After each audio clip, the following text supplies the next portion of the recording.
Assalamualaikum warahmatullahi wabarakatuh. Perkenalkan, kami dari kelompok 11 Kelompok Psikologi Lingkungan B. Saya Aziza Qurratu Aini dengan NRP 5014-21070. Saya Yesa Ramadhani Pramesti dengan NRP 5014-2114046. Saya Dian Giza Parasayu dengan NRP 5014-221048. Hari ini kami akan mempresentasikan kajian jurnal kami yang berjudul Uji Toksisitas Limbah Pengeboran Minyak Bumi. Outline yang akan kami bahas pada hari ini adalah yang pertama ada sumber dan bentuk zat toksik, kemudian regulasi pengujian zat toksik Indonesia, konsentrasi zat, media penyebaran, dan uji toksisitas.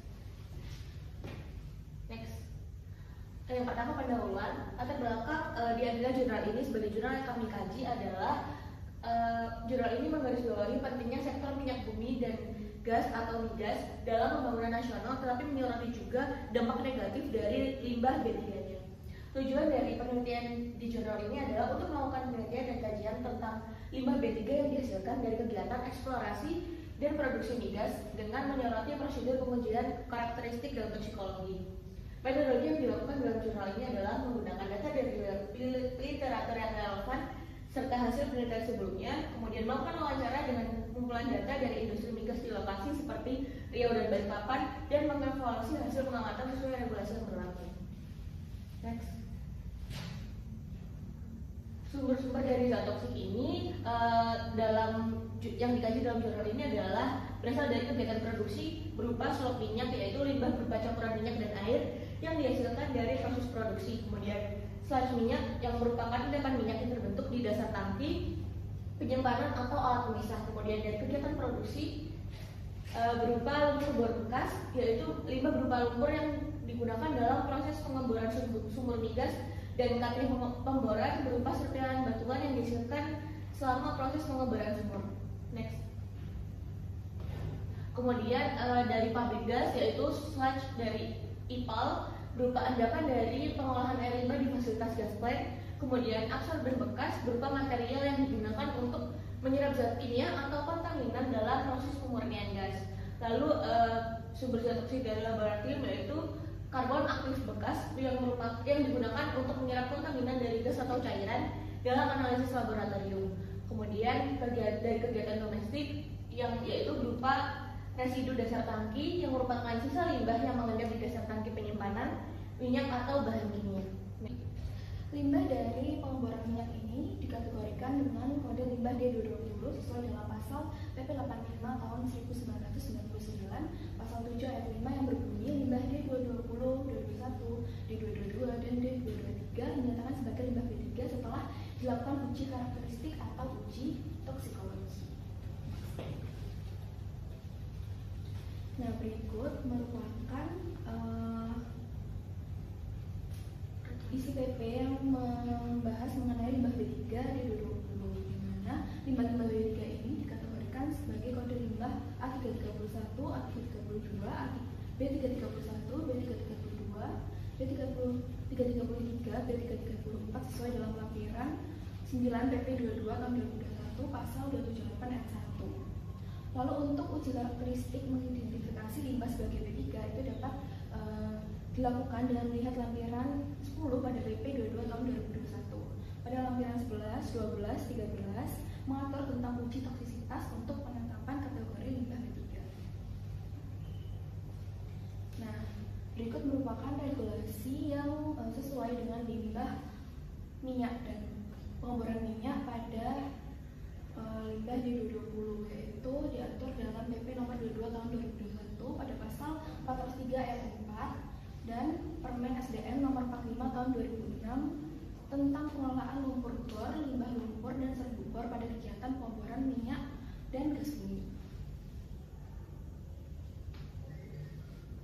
Nah, efek toksisitas dari limbah D220 ini dapat dikategorikan menjadi dua, yaitu terhadap manusia dan terhadap lingkungan. Terhadap manusia adalah terjadinya gangguan pernafasan karena paparan gas berat seperti benzena. Lalu untuk iritasi kulit dan mata disebabkan oleh hidrokarbon dalam limbah. Lalu pada manusia juga dapat menyebabkan keracunan akibat dari logam berat dan senyawa organik berbahaya. Efek neurotoksik juga dapat dirasakan terhadap manusia akibat dari paparan jangka panjang yang merusak sistem saraf. Dampak terhadap lingkungan yaitu pencemaran air, karena limbah yang mencemari air dan tanah dan permukaan serta membahayakan sumber air. Lalu dapat juga menyebabkan kematian biota akuatik, karena zat beracun dapat membunuh organisme perairan dan merusak ekosistem. Selain itu juga dapat mengontaminasi tanah sehingga mengganggu kesuburan tanah dan mencemari tanaman. Dan yang terakhir dapat terbioakumulasi karena logam berat dapat terakumulasi di dalam tubuh hewan dan bertambah pada rantai makanan yang ada di sekitar pertambangan tersebut. Lalu di sini saya akan menjelaskan terkait media penyebaran. Di sini ada yang pertama adalah penyebaran melalui air, di mana limbah cair, sludge, dan cutting dari kegiatan pengeboran memiliki potensi besar untuk mencemari perairan jika dibuang langsung tanpa pengolahan terlebih dahulu. Limbah ini dapat berdampak pada ekosistem air seperti yang ditemukan pada penelitian uji toksisitas LC50 limbah pengeboran terhadap Daphnia magna. Konsentrasi toksik yang tinggi dalam air dapat membunuh organisme aquatic secara langsung, sementara paparan jangka panjang dapat merusak ekosistem. Lalu yang kedua ada penyebaran melalui tanah dan air tanah. Di sini limbah seperti lumpur bor, sludge minyak, dan cutting pemboran dari kegiatan pengeboran disimpan di pit atau di tempat terbuka. Selama hujan, lindi dapat terbentuk dan membawa zat beracun seperti hidrokarbon dan logam berat ke dalam tanah dan mencemari air tanah serta air permukaan. Next.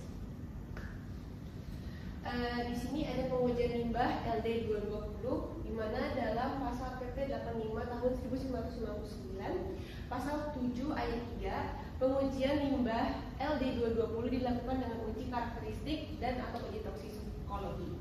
Namun, LD50 hanya dapat dilaksanakan untuk zat kimia yang kemungkinannya dapat tertelan oleh reseptor, sehingga mustahil LD50 diberlakukan untuk limbah-limbah dengan kode limbah D220 tersebut. Sebagai gantinya dapat diberlakukan uji ekotoksikologi melalui LC50. Oke, di sini terdapat uji toksisitas akut LC50, di mana LC50 digunakan untuk melihat konsentrasi efektif toksikan yang mampu mematikan 50% biota uji dalam waktu tertentu. LC50 96 jam kurang lebih dari 30.000 ppm, maka limbah tidak dapat langsung dibuang ke perairan, melainkan harus melewati pengolahan terlebih dahulu. Jika nilai LC50 96 jam, limbah pengeboran minyak lebih dari 30.000 ppm, maka limbah dapat langsung dibuang ke perairan karena limbah tidak bersifat toksik. Ini terdapat salah satu metode uji toksisitas LC50, di mana penelitian bertujuan untuk menghitung konsentrasi supernatan dari limbah serbuk bor atau cutting yang dapat mematikan 50% Daphnia magna sebagai biota uji. Daphnia magna merupakan hewan yang sensitif terhadap berbagai zat pencemar dan telah digunakan sebagai standar uji toksisitas. Waktu pemaparan terdapat di waktu 24 jam, 48 jam, 72 jam, dan 96 jam. Hasil uji dengan selang kepercayaan 95% menunjukkan bahwa limbah cutting dengan konsentrasi 52.481 ppm dapat mematikan 50% populasi Daphnia magna selama 96 jam. Berikut adalah contoh perkembangan hidup Daphnia magna dari uji yang telah dilakukan menggunakan LC50.